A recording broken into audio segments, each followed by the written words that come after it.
Hello, Heero here, and today we're gonna look at version 3.4's buffs for Jingliu, Blade, Kafka, and Silver Wolf to see if they can once again deal big PP damage.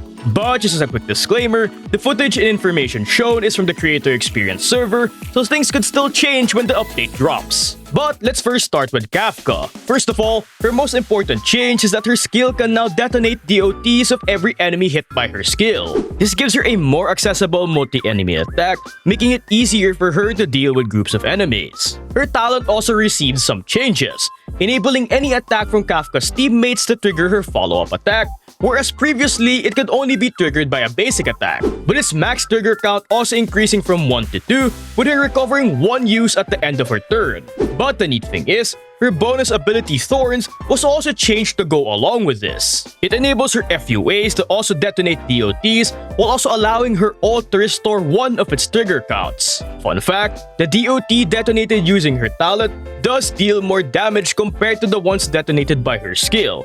So if you haven't already maxed it, make sure to do so. Now overall, the changes to her skill and follow-ups allows Kafka to detonate DOTs much more often, since all of her abilities aside from her basics can now do it, which will result in more DPS and overall damage due to the more frequent DOT detonation. Her ult was also changed, but the TLDR is that her bonus ability was implemented into it, allowing it to detonate every single type of DOT, not just shock. But the neat thing is, the damage dealt by the DOTs detonated from the ult were also buffed, going from 100% to 120%. Now, due to her ult changes, her bonus ability Torture was also completely overhauled, with it now giving any party member 100% attack buff if they go over 75% effect hit rate. This results in 2 things. First, DOTs will deal more overall damage. Just in case you didn't know, the damage of DOTs scale off the attack of the unit that applied it. And second, it also encourages you to build more effect hit rate for Kafka since the attack buff does apply to her as well, whereas previously, you didn't need too much due to her multi-hits. Now, her Eidolons were also changed. Her E1 can now be triggered by any of Kafka's abilities, which can increase the uptime of its DOT damage vulnerability since it's a lot easier to trigger. As for her E2, it was just buffed. It now buffs DOT damage by 33% instead of 25%, which is pretty neat if you have it. So TLDR, the damage increase from her buff comes from the following. Her skill's DOT detonation now being blast, her follow-ups now being able to detonate DOTs alongside its increased frequency, the damage increase of DOT detonation from her ult, and her 100% attack buff for the party. But as for build changes, her best relic set for general use is still Prisoner, while her best planar set is now the new Revelry by the Sea set for its massive DOT damage buffs. As for stats, she still wants the usual speed, with 160 being the goal for faster DOT detonation, and 3.6k in battle attack for the Revelry set's full DOT buffs. But with her new bonus ability, you also now want to go for 75% effect hit rate for her and her DOT teammates to get her full 100% attack buff. And her desired main stats also remain the same. As for light cones, her signature and good night sleep well are still viable general use options. But due to her now wanting more effect hit rate cones like tutorial mission are now more valuable for her. And lastly, Cypher's light cone is also really good on her because of its speed and defense shred. So it's not a bad idea to go for it because it's pretty good and can be used on other debuffers, not just Kafka. Now she does have a special setup you can run, with the Eagle set, the Tutorial LC, and an ERR rope that allows you to get turn 1 ults to spam more DOT detonation. This is personally the setup I like to run, but this is just a fun build idea you can try. As for teams, well, there's no change at all. Her best in slot partner is still Black Swan with a support and sustain of your choice. However, this all might change when Hysolence comes out, but it's still too early to make that judgment since her kit hasn't been revealed yet. But now, let's move on to my favorite character, Blade. First of all, the most notable change for Blade is that he is now fully HP scaling, with his multipliers also being changed to scale better with HP to account for this. Aside from this, his skill now also increases his taunt value significantly during his Hellscape state. This allows him to build his HP loss tally and charges for his follow-up significantly faster, allowing for higher and more consistent DPS. His first ability, Vita Infinita, now makes it so that his ult only clears 50% of his damage taken tally instead of fully clearing it. But the cool thing is, This is further supplemented by his second bonus ability, which not only increases the healing he receives by 20%, but he also converts 25% of any healing that he receives to his HP loss tally.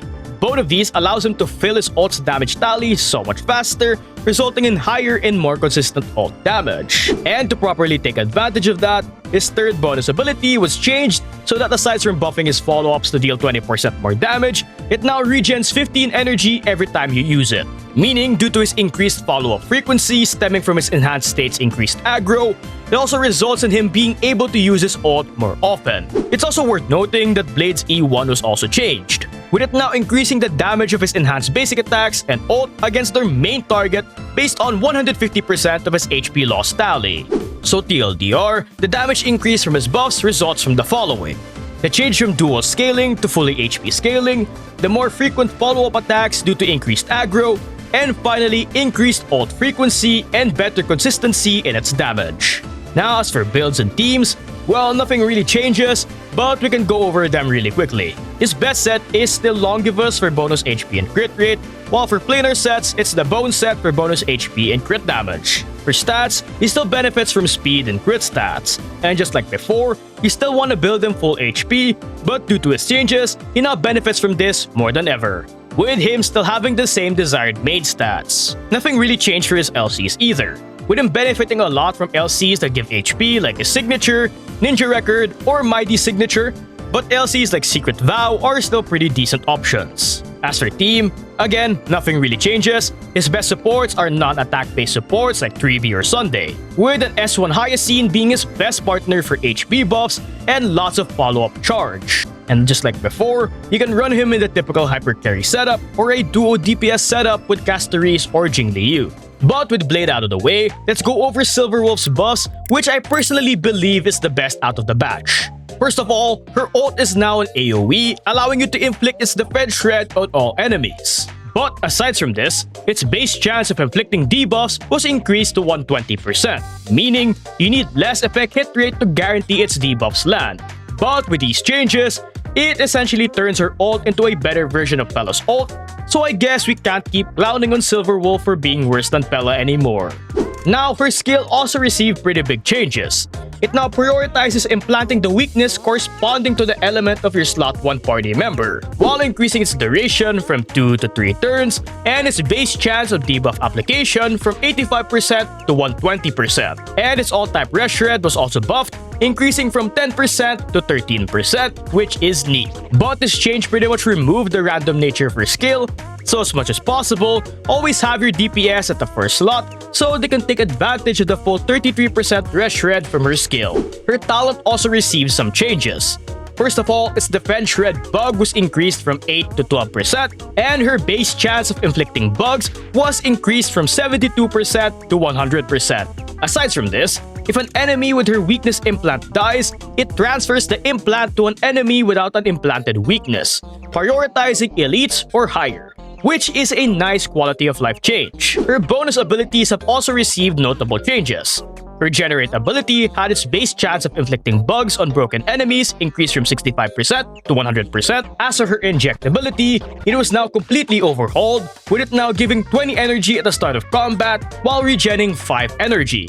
This allows you to get her ult extremely often, making 3-turn ults pretty much guaranteed with an energy rope. And the neat thing is, there is now the possibility of getting 2-turn ults if she gets hit and equips tutorial mission. And her last ability was also completely changed, now giving her 10% attack for every 10% effect hit rate she has, with a maximum buff of 50% attack. Now her E2 and E4 were also changed, with her E2 now permanently increasing an enemy's damage taken by 20%, while also allowing Silver Wolf to inflict debuffs when an ally attacks. This significantly increases her debuff application rate by essentially allowing allies to inflict debuffs on their turn with any attack, which is something Acheron comps would appreciate a lot. while her E4 is basically just a change to accommodate for the fact that her ult is now AoE. But here's a quick TLDR on her buffs. Most of her debuffs now have a 100% to 120% base chance to apply depending on the ability. Her ult is now an AoE, the multipliers of some of her debuffs were increased, she now transfers her weakness implant if the enemy has it dies,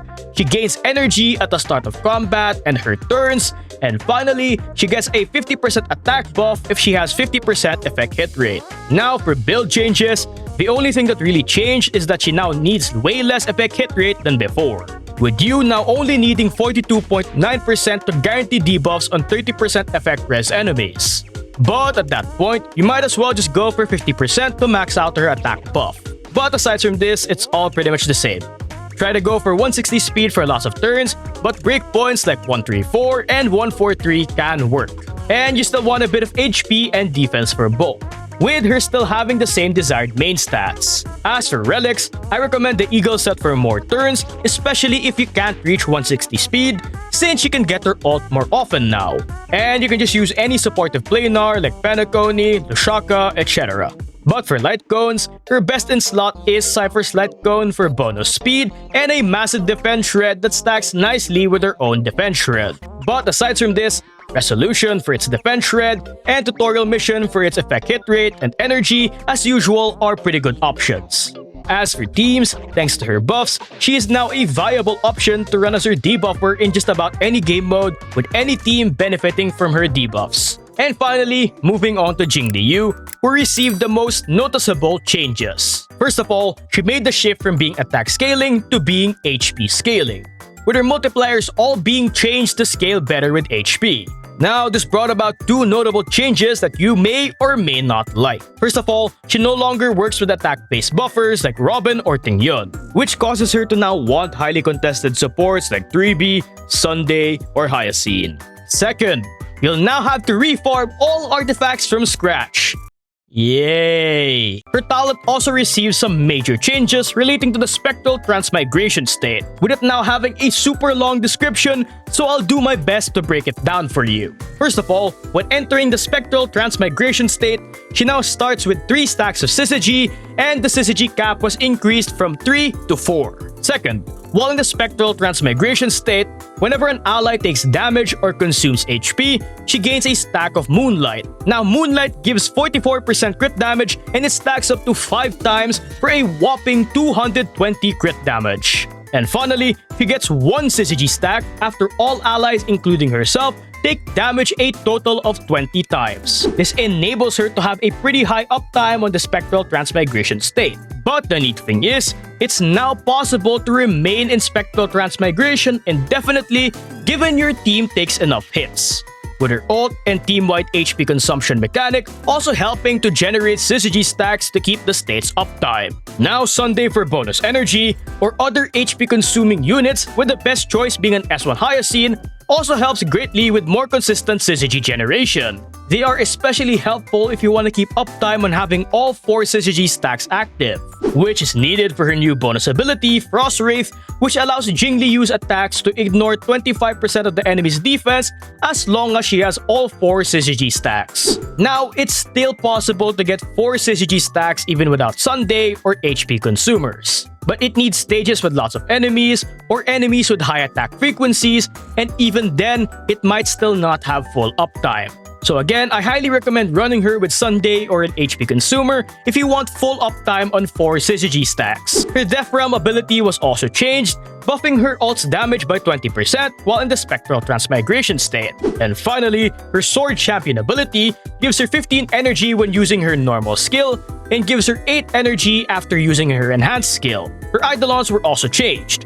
Her E1's crit damage buff was increased from 24% to 36%, and its additional damage now scales off Jingliu's HP. While her E4 was completely changed, with her Moonlight buff now giving an additional 20% crit damage per stack, meaning it now gives 64% crit damage per stack of Moonlight, stacking up to a whopping 320% crit damage at full 5 stacks. And lastly, her E6 was now changed to give her 30% Ice Respan, But his syzygy-related benefits still remain the same. She is now HP scaling. Her syzygy cap was increased to 4, with her gaining 1 extra stack upon entering the Spectral Transmigration state, and her allies taking damage 20 times, with the uptime of Spectral Transmigration being greatly increased resulting from this. Her attacks gain a 25% def ignore at max syzygy stacks, her skills give her bonus energy, her ult's damage now gets buffed by 20% in the Spectral Transmigration state, and finally, every time an ally takes damage, she gains a 44% crit damage buff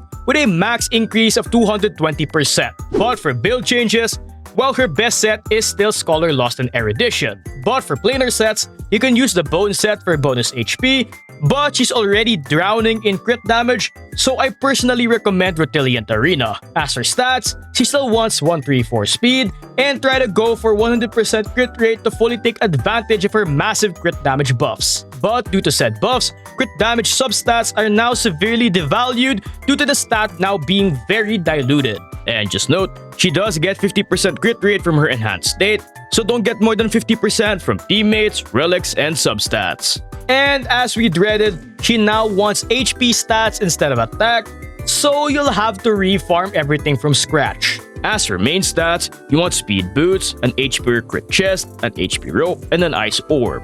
Now for the chest, HP is preferred due to all of the crit stats she gets during her Spectral Transmigration state. As for light cones, attack cones like On the Fall of an Aeon are now sadly useless for her. So with that being said, her best light cone is now Mighty Signature for its massive HP and damage buffs. But options like her and Blade Signature, the new Destruction BP light cone, and Secret Vow are all pretty good options as well. As for teams, well, like I said earlier, attack buffers are now completely incompatible with her. So Hyacinth and buffers like Sunday, 3B, or Wan Mei, and defense shredders are now her best friends, with her working in the standard hypercarry setups or a duo DPS team with Blade or Casteries to help her charge her syzygy.